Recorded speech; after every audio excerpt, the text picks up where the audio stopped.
Hello students. In today's session, we are going to discuss about the joint Hindu family business. Joint Hindu family business. Okay. So, firstly, మీకు family అంటే ఏంటో తెలియాలి, right? So family అంటే ఏంటన్నా, ఇప్పుడు present ఉన్న families అన్ని ఎలా ఉన్నాయి? Father, mother, next son, daughter. So వీళ్ళనే మనము ఫ్యామిలీ అని పిలుస్తాం. వీటిని మనము న్యూక్లియర్ ఫ్యామిలీస్ అని పిలుస్తాం. ఎందుకు అంటే this all are small families, అంటే ఓన్లీ వాళ్ళు మాత్రమే ఉంటారు, వాళ్ళకి మించి ఎక్కువ ఎవరు కూడా ఉంటారు. అదే మనం ఓల్డెన్ డేస్ లో చూసామనుకోండి, ఓకేనా? ఇప్పుడు మాక్సిమం సినిమాలలో ఏమవుతుందన్నా, బిజినెస్ మ్యాన్ ఉంటాడు, వాడికి సంబంధించి సన్ డాటర్ ఉంటారు, ఇంకెవరైనా ఉంటారా? ఉంటారు. కానీ మీరు కొంచెం ఇంకొంచెం పెద్ద మూవీస్కి వెళ్ళారనుకోండి, అంటే మన ఇంట్లో వాళ్ళు కూడా చూసే మూవీస్ అంటే ఎగ్జాంపుల్ శతమానం భవతి కానివ్వండి, ఓకేనా, సంక్రాంతి కానివ్వండి, ఇవన్నీ కూడా మనకి బోరింగ్గా అనిపిస్తాయి కదా. ఎందుకన్నా దీంట్లో అందరూ కూడా ఉంటారు కదా. అండ్ నెక్స్ట్ ఇంకొకటి అలా బృందావనం చూసినా సరే మీరు అక్కడ ఏం చేయొచ్చు, అక్కడ ప్రతి ఒక్కరు కూడా అంటే రిలేటివ్ టు 3 సక్సెసివ్ జనరేషన్స్ ఉంటారు, ఓకేనా? అంటే 3 తరాల వాళ్ళు కలిసి ఉంటే కాదు మనము జాయింట్ హిందూ ఫ్యామిలీ బిజినెస్ అంటాం. ఇప్పుడు మన ఇళ్ళలో చూడండి, కొంతమంది ఇళ్ళలో ఏముంటారు, వాళ్ళ మదర్, ఫాదర్, పిల్లలు, అన్న, తమ్ముడు కానీ, అక్క, చెల్లి కానీ, ఇలా వీళ్ళని మనము స్మాల్ ఫ్యామిలీస్ అంటాం, ఓకేనా? జాయింట్ హిందూ ఫ్యామిలీ అంటే ఏంటి, వాళ్ళ తాత, వాళ్ళ నానమ్మ, వాళ్ళ పిన్నిలు, బాబాయిలు, వీళ్ళందరూ కనుక కలిసి ఉన్నారనుకోండి, దాన్నే మనము జాయింట్ హిందూ ఫ్యామిలీ అని అంటాం, ఓకేనా? సో ఈ ఫ్యామిలీ వాళ్ళు, ఓకేనా? సో ఈ జాయింట్ హిందూ ఫ్యామిలీ బిజినెస్ అనేది ఓన్లీ ఇండియాలో మాత్రమే ఉంటుంది, ఓకేనా? ఓన్లీ ఇండియాలో మాత్రమే మనం ఈ జాయింట్ హిందూ ఫ్యామిలీ బిజినెస్ ని చూడొచ్చు. బికాస్ ఎక్కడైనా సరే ఏంటన్నా అంటే అన్ని న్యూక్లియర్ ఫ్యామిలీస్ ఉంటాయి. ఇప్పుడు బయట సొసైటీస్ చూసామనుకోండి, అంటే బయట కంట్రీస్ చూసామనుకోండి, ఓన్లీ స్మాల్ ఫ్యామిలీస్, వాళ్ళ లైఫ్ స్టైల్, వాళ్ళ బ్రతుకులు, వాళ్ళ బ్రతుకులు. కానీ ఓన్లీ మన ఇండియాలో మాత్రమే ఈ జాయింట్ హిందూ ఫ్యామిలీ కల్చర్ అనేది ఇంకా కూడా రన్ అవుతా ఉంది, ఓకేనా? సో ఈ ఫ్యామిలీ మెంబర్స్ అంటే ఈ జాయింట్ హిందూ ఫ్యామిలీ బిజినెస్ ఫ్యామిలీలో ఉన్న ప్రతి ఒక్కరు కూడా వాళ్ళందరూ కలిసి ఏదైనా ఒక బిజినెస్ స్టార్ట్ చేశారనుకోండి, వాటిని మనము జాయింట్ హిందూ ఫ్యామిలీ బిజినెస్ అని పిలుస్తాము, ఓకేనా? సో ఇది అంతా కూడా మళ్ళీ దీనికి కూడా గవర్నమెంట్ పర్మిషన్స్ అవన్నీ కావాలి కదా. కాబట్టి ఇది ఏంటిదనా అంటే ప్రొవిజన్స్ ఆఫ్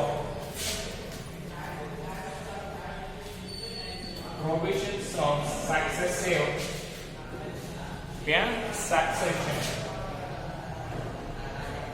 సక్సెషన్ యాక్ట్ 1956. పిల్లలు ఈ నెంబర్స్ చాలా క్లియర్ గా గుర్తుపెట్టుకున్నానా, బికాస్ మీకు ఈ ఇయర్స్ ని బేస్ చేసుకొని కూడా మార్క్స్, అమ్మ వీడి ఇయర్ రాసిందంటే వీటికి నాలెడ్జ్ ఉంది అనే థాట్స్ కి వస్తారు. అంటే ఈ జాయింట్ హిందూ ఫ్యామిలీస్ బిజినెస్ ఏవైతే ఉన్నాయో ఇవన్నీ కూడా ప్రొవిజన్ ఆఫ్ సక్సెషన్ యాక్ట్ 1956 ప్రకారం మనం ఆ బిజినెస్ ని స్టార్ట్ చేయొచ్చు. అండ్ నెక్స్ట్ థింగ్, దీంట్లో మళ్ళీ చూడండి ఎవరు మెయింటైన్ చేస్తారు, ఆ బిజినెస్ ని సక్సెస్ఫుల్ గా ఎవరు రన్ చేయగలుగుతారు, అవన్నీ కూడా ఉంటాయి కదా. అవన్నీ కూడా చూడండి. First head of the family. అంటే మన ఇంట్లో ఎవరైతే పెద్దవాళ్ళు ఉంటారో వాళ్ళే ఈ బిజినెస్ ని రన్ చేస్తారు. బికాజ్ ఇప్పుడు చూడండి కదా, మన ఇళ్లలో ఏమవుతుంది, అన్నదమ్ములు ఒక నలుగురు ఉన్నారనుకోండి, ఓకేనా. నలుగురు ఉంటే ఏం చేస్తారు, ఏదైనా ఒక న్యూ డెసిషన్, ఏదైనా ఇంట్లో ఏదైనా శుభకార్యం కానివ్వండి, ఏదైనా వర్క్ ఉందనుకోండి, ఏం చేస్తారు, అరే ఇంట్లో పెద్దవాళ్ళకి చెప్పిన వాడు, అవునా. అలాగే ఈ బిజినెస్ లో కూడా ఈ మెయింటెనెన్స్ అంతా కూడా, అంటే ఆ బిజినెస్ ఎలా రన్ అవుతుంది అవన్నీ చూసుకునే బాధ్యత ఎవరిది అంటే హెడ్ ఆఫ్ ద ఫ్యామిలీ. అంటే ఆ ఇంట్లో ఎవరైతే పెద్దవాళ్ళు ఉంటారో వాళ్ళు ఆ బిజినెస్ మొత్తాన్ని కూడా టేక్ ఓవర్ చేస్తారు. నెక్స్ట్ అతన్ని మనం ఏమనాలి అంటే కర్త అని పిలవాలి, ఓకేనా. హెడ్ ఆఫ్ ద ఫ్యామిలీని ఈ బిజినెస్ టర్మ్స్ వచ్చేసి కర్త, అంటే వాడే అన్ని వర్క్స్ చేసేవాడు అని అర్థము.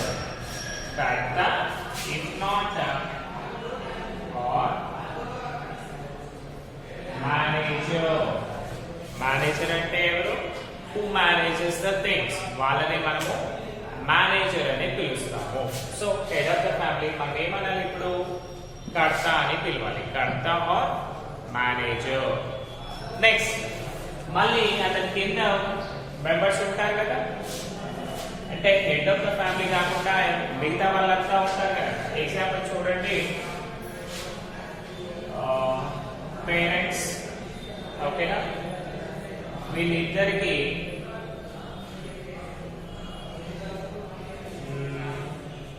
నలుగురు అన్నదమ్ములు అనుకోండి, మళ్ళీ వీళ్ళిద్దరు ఉంటారు, వీళ్ళందరికీ పెళ్ళిళ్ళు అయిపోయాయి, ఓకే. మళ్ళీ వీళ్ళు ఊరుకుంటారన్నా, మళ్ళీ వీళ్ళకి ఇద్దరు పిల్లలు ఉన్నారు, థర్డ్ పర్సన్ కి ముగ్గురు ఉన్నారు, ఫోర్త్ పర్సన్ కి ఒకరు, ఓకేనా. సో ఇక్కడ చూడండి, total how many members we have here, that is 2 8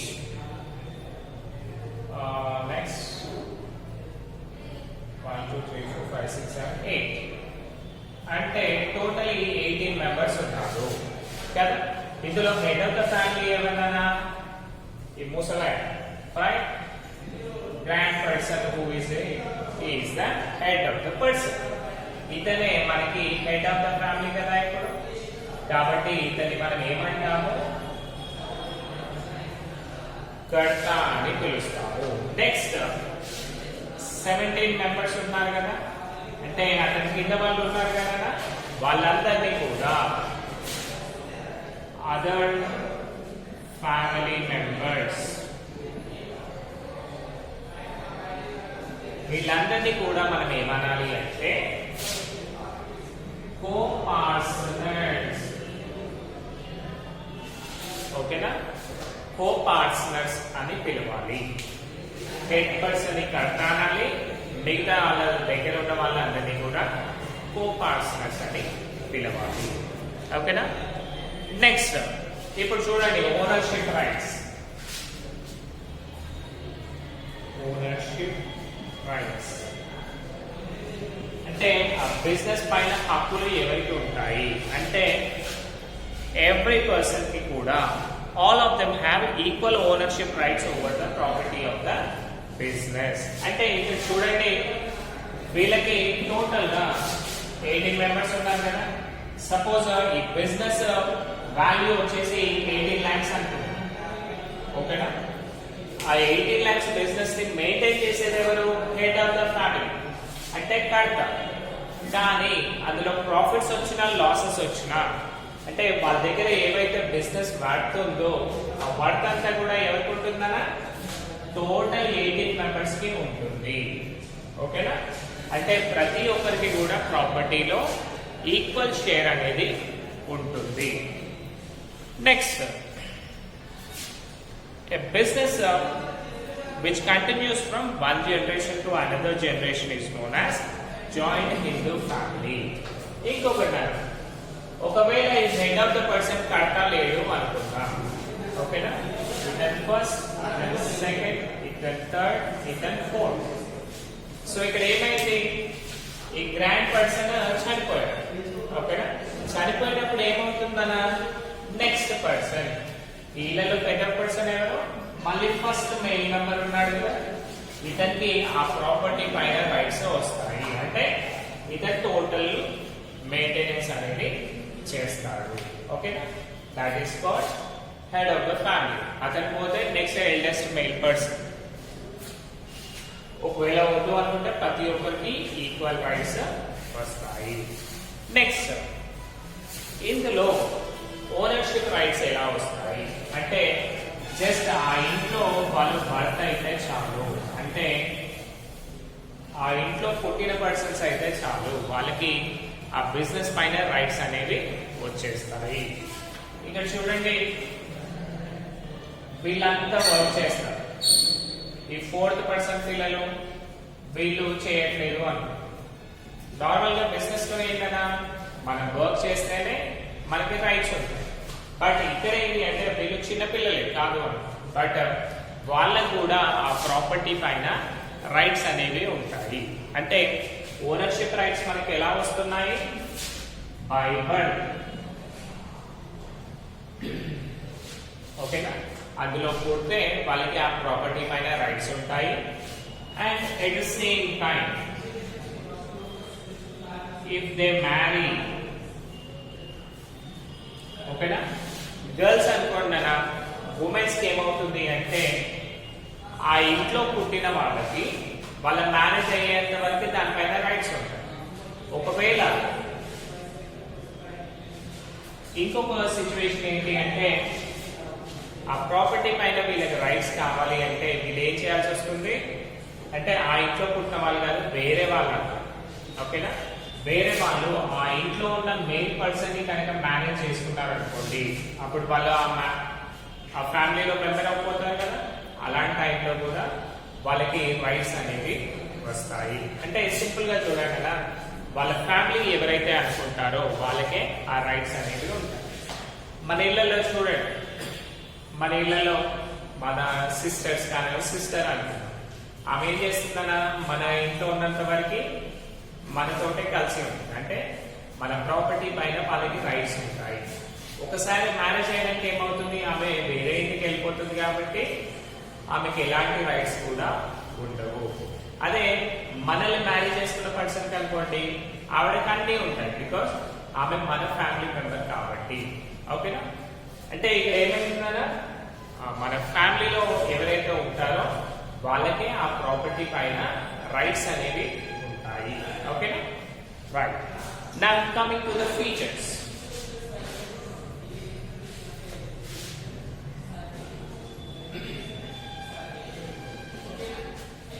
Features of joint Hindu family. First feature వచ్చేసి formation.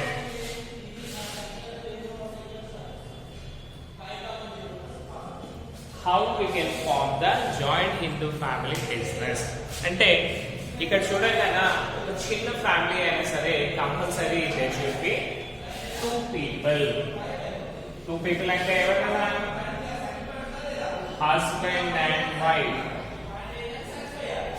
ఏది అయినా సరే స్టార్ట్ అనేది ఎక్కడి నుంచి అవుతుంది, ఇద్దరి నుంచి మాత్రమే అవుతుంది కదా. కాబట్టి హస్బెండ్ అండ్ వైఫ్ ఇద్దరు ఉన్నా సరే బిజినెస్ ని స్టార్ట్ చేయొచ్చు. అండ్ ఇదంతా కూడా ఎలా ఉంటుంది, వాళ్ళు ఇద్దరు స్టార్ట్ చేయాలి అండ్ వాళ్ళకి కొంచెము యాన్సిస్ట్రల్ ప్రాపర్టీ ఉండాలి. అంటే వాళ్ళ ముత్తాతలు ఏవైతే ఆస్తులు సంపాదించి పెడతారో అవి కొన్ని ఉంటే చాలు, వాటిని పే చేసుకొని వీళ్ళు బిజినెస్ ని స్టార్ట్ చేయొచ్చు. Next, governed by Hindu law.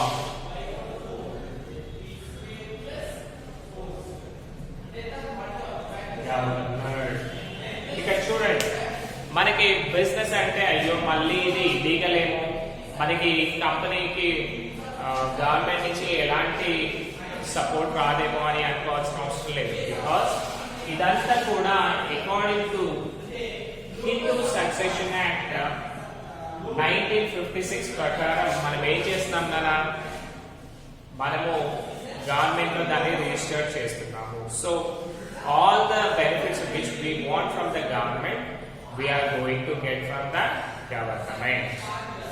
Next, membership.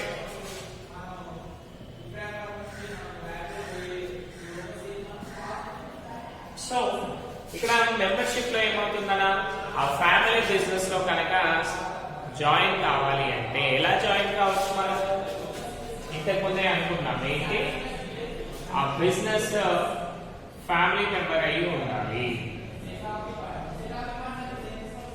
కదా ఆ ఫ్యామిలీ మెంబర్ అయ్యి ఉంటే చాలు మనకి ఆ బిజినెస్ పైన రైట్స్ అనేవి ఉంటాయి. ఇది నెక్స్ట్ ఎవరు మెయింటైన్ చేస్తారన్నా ఎల్డెస్ట్ మెయిల్ మెంబర్ ఆ బిజినెస్ ని రన్ చేస్తాడు. అతన్ని మనం ఏమంటున్నాము కర్త అని పిలుస్తున్నాము. Next other persons eldest mail కర్త అంటున్నాము. అదర్ పర్సన్స్ వచ్చేసి కో పార్ట్నర్స్ అంటున్నాము. ఓకేనా కో పార్ట్నర్స్. నెక్స్ట్ ఒకవేళ ఫీమేల్స్ అనుకోండి మేల్స్ అయితే అందులోనే పడి ఉంటారు కాబట్టి వాళ్ళకి ప్రాపర్టీ పైన రైట్స్ ఉన్నాయి. కానీ ఫీమేల్స్ అనుకోండి ఆ ఇంట్లో పుట్టిన వాళ్ళకి అవుతే అన్మ్యారీడ్ డాటర్స్. అన్మ్యారీడ్ డాటర్స్ అంటే ఆ ఇంట్లో ఆడపిల్లలు ఉన్నా సరే వాళ్ళ మ్యారేజ్ అయ్యేంత వరకు కూడా ప్రాపర్టీ పైన రైట్స్ అనేవి ఉంటాయి. Next by adding joined into family male member. So ladies కి 2 ఆప్షన్స్ ఉన్నాయి కదా ఏంటి వాళ్ళ అదే ఇంట్లో పుట్టిన వాళ్ళైతే మ్యారేజ్ అయ్యేంత వరకు ప్రాపర్టీ పైన రైట్స్ ఉంటాయి. ఓకేనా ఒకవేళ వేరే వాళ్ళ అనుకోండి ఆ బిజినెస్ లో ఎవరైతే మెయిన్ మెంబర్స్ ఉంటారో వాళ్ళని మ్యారేజ్ చేసుకుంటే ఆ ఇంట్లో కలిసిపోతారు కదా. సో అలాంటి టైంలో కూడా వాళ్ళకి ఆ బిజినెస్ పైన రైట్స్ వస్తాయి. Next management.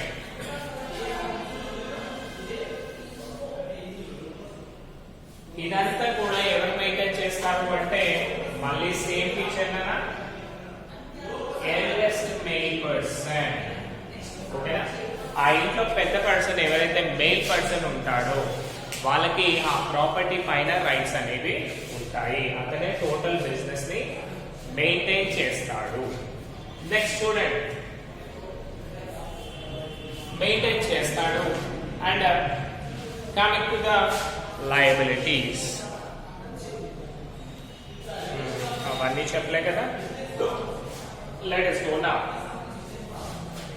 Eldest mail person ఎవరైతే ఉన్నారో అతనే ఆ టోటల్ బిజినెస్ ని మెయింటైన్ చేస్తాడు.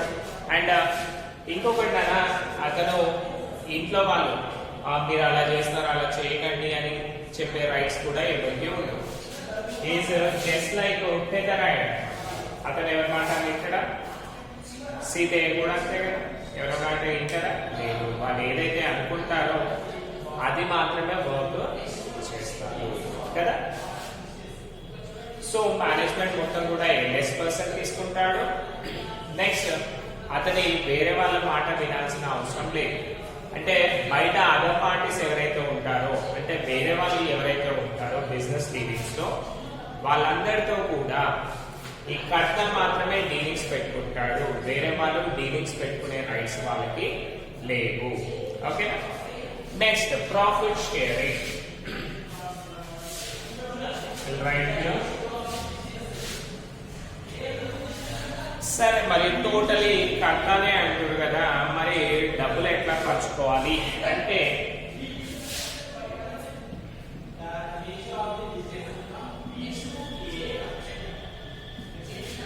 సో ప్రాఫిట్స్ అనేవి కదా ఈక్వల్ గా షేర్ అవుతాయి. Own by all the members, all the co-partners have equal share in the profits. ఇక్కడ చూడండి ఓన్లీ కర్త మాత్రమే బిజినెస్ చేస్తున్నాడు అంటే కాదు, అతని కింద వీళ్ళు హెల్ప్ చేయడం వల్లే కదా అతను బిజినెస్ చేసేది. అందుకనే ప్రాఫిట్స్ అనేవి ఆల్ మెంబర్స్ కి ఉంటుంది. అంటే ఆ బిజినెస్ కో-పార్ట్నర్స్ కి కూడా ఆ ప్రాఫిట్ షేరింగ్ లో పాలు. Next liability.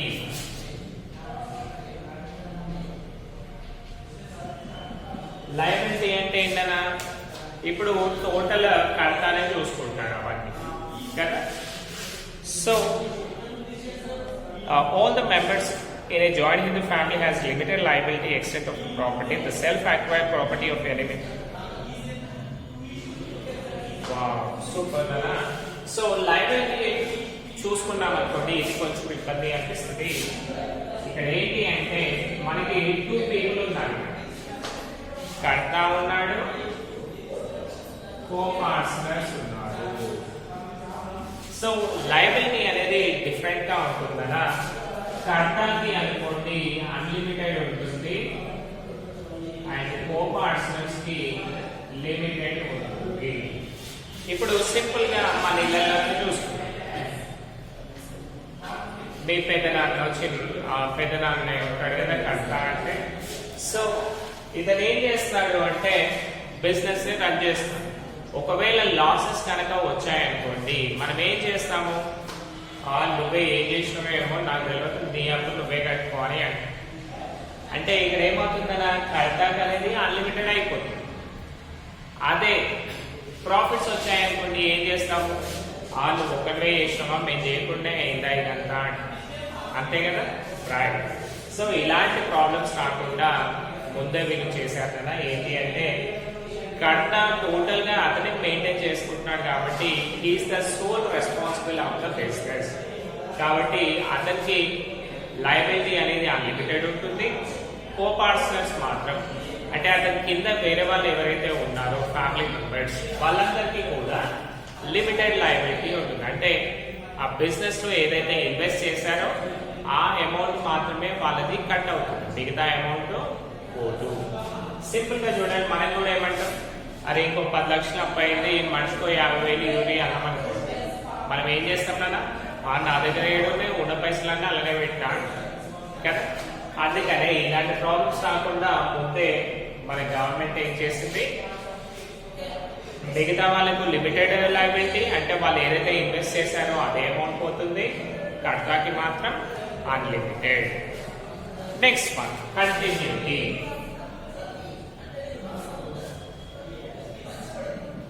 సో కంటిన్యూటీ అంటే చూడండి, మనము లాస్ట్ క్లాస్ లో చూసామనుకోండి, సోల్ ప్రొపరేటర్కి ఏమైందనా, ఒకవేళ ఆ పర్సన్ చనిపోతే మళ్ళీ ఆ బిజినెస్ రన్ అయిందా, క్లోజ్ చేసింది. బట్ వేరే మనకి జాయింట్ హిందూ ఫ్యామిలీలో ఆ ప్రాబ్లం అనేది ఉండదు. బికాస్ ఒక ఎల్డెస్ట్ మెయిల్ పర్సన్ చనిపోయాడు అనుకోండి, అక్కడికే అది ఆగిపోతుందా, లేదు. ఎందుకంటే వాళ్ళ ఇంట్లో ఇంకొక మెయిల్ పర్సన్ ఉంటాడు కదా, ఎల్డెస్ట్ పర్సన్. నెక్స్ట్ ఎవరైతే పెద్దవాళ్ళు ఉన్నారో వాళ్ళకి ఆ రైట్స్ వస్తాయి. ఓకేనా, అంటే కర్త పొజిషన్ అనేది చేంజ్ అవుతా వస్తుంది, బట్ బిజినెస్ మాత్రము క్లోజ్ కాదు. And last